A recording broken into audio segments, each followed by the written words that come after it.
ইবলিস তার সিংহাসন গেড়েছে সাগরের উপরে। ইবলিসের সিংহাসন কিসের উপরে?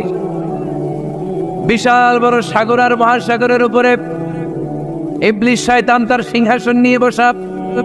প্রতিদিন সকালবেলায় শয়তানগুলোরে মানব রাজ্যে পাঠিয়ে দেয়, যা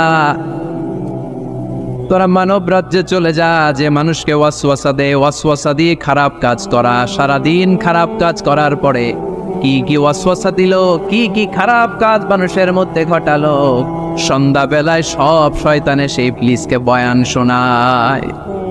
সন্ধ্যাবেলায় শয়তানগুলো এসে বলে, আমি এক লোককে দিয়ে মিথ্যা কথা বলিয়েছি। আরেক শয়তান বলে, আমি নামাজ কাজা করিয়েছি এক আল্লাহর বান্দাকে দিয়ে।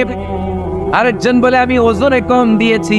আরেকজন বলে, আমি সুদের ব্যবসার মধ্যে টাকা লাগানোর ব্যবস্থা করে দিয়েছি। এক একজন এক একটা ওয়াসওয়াসা দিয়ে আল্লাহর মুমিন বান্দাদেরকে ধোঁকা দিয়েছে।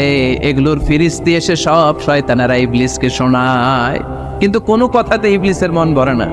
কোন শয়তান এসে বলে, আমি তো এমন মদের আড্ডাখানায় নিয়ে গেছি আল্লাহর বান্দাদেরকে, এগুলো নামাজই পড়ে নাই, খালি মদ খেয়েছে। আবার কিছু শয়তান এসে বলে, আমি ক্যাসিনোতে নিয়ে গেছি, ওখানে খালি জুয়া খেলছে। আবার কিছু শয়তান এসে বলে, আমি বাজারের মধ্যে ফরমালিনের এই ওয়াসওয়াসা ঢুকাই দিস। একটার পর একটা শয়তানি ফিরিস্তি তারা ইবলিসকে শোনায়, কিন্তু কোনো কাজে ইবলিসের মন ভরাতে পারে না। একজন এসে বলে, আনা মা তারাকতুহু বাইনার রাজুলি ওয়া ইমরাআতি হাত্তা ফাররাকতু, আমি একজন ইমানদার নারী পুরুষের মধ্যে ঝগড়া লাগায়া ওই ঝগড়া বাড়াতে তালাক পর্যন্ত নিয়ে গেছে। নাউজুবিল্লাহ পড়বেন না? শয়তান এবার তার উপর খুশি হয়ে যায়। সব শয়তানগুলোকে ঠেলে ইবলিস এই শয়তানকে কাঁধে তুলে নাচতে শুরু করে দেয়। কারণ মুমিন বান্দার সংসার যদি ভেঙে যায় শয়তান খুশি হয়ে যায়, আর মুমিন বান্দার সংসার টিকে থাকলে খুশি হয়ে যায় কে? এজন্য নীলফামারীর ভাইয়েরা, ঝগড়া করা যাবে না।